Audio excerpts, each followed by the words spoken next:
Get a day start. Mr. Deputy Speaker, sir, I rise to support the demands for grants of the Ministry of Defence. Sir, the armed forces of India deserve the gratitude of the whole nation for carrying out a magnificent job ever since independence. The primary responsibility of the armed forces is to keep the borders of the country inviolate.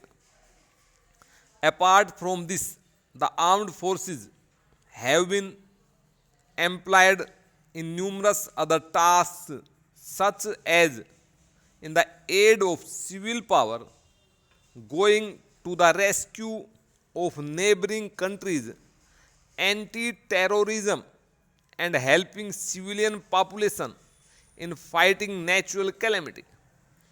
All these multifarious duties have been carried out by the three services with extreme courage, devotion to duty, and self sacrifice. The Indian Army, in particular, have proved themselves second to none time and time again.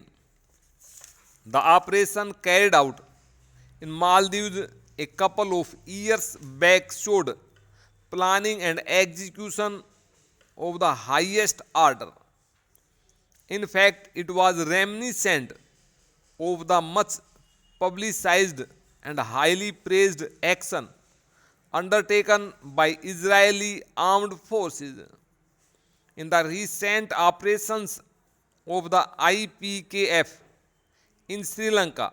The officers and Jawans not only showed exemplary bravery and courage but tackled a difficult situation in a most tactful manner. It will not be out of place to mention that the tendency to use the armed forces too frequently in aid of civil power should be strictly checked.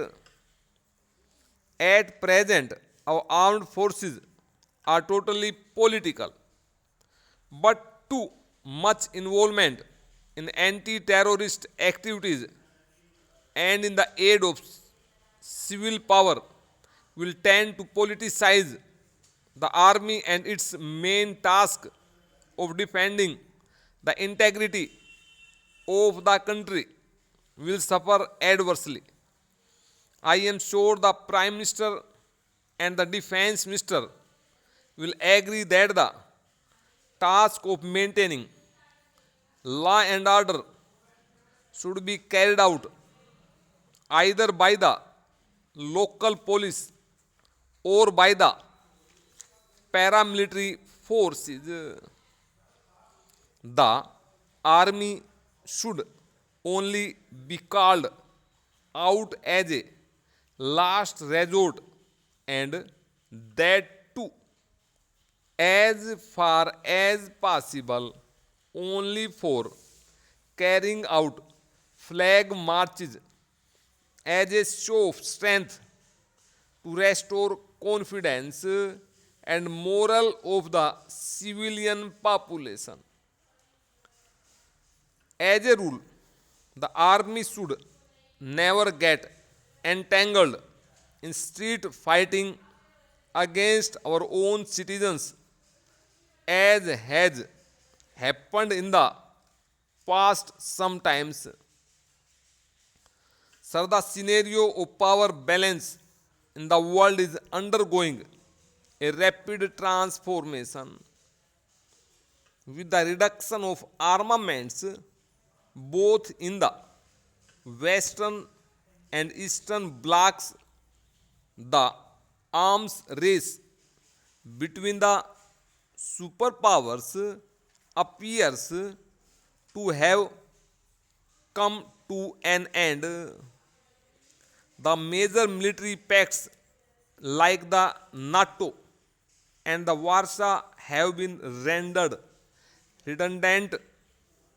There is no gainsaying the fact that Pandit Jawaharlal Nehru was the founder of non-alignment movement and that India's policy of non-alignment stands fully vindicated. However, new alignments are bound to take place. The multinational giants manufacturing armaments will create lobbies and use pressures to find new markets for the lethal merchandise. India will have to remain doubly alert to ensure that the power balance in Southeast Asia does not shift to our detriment.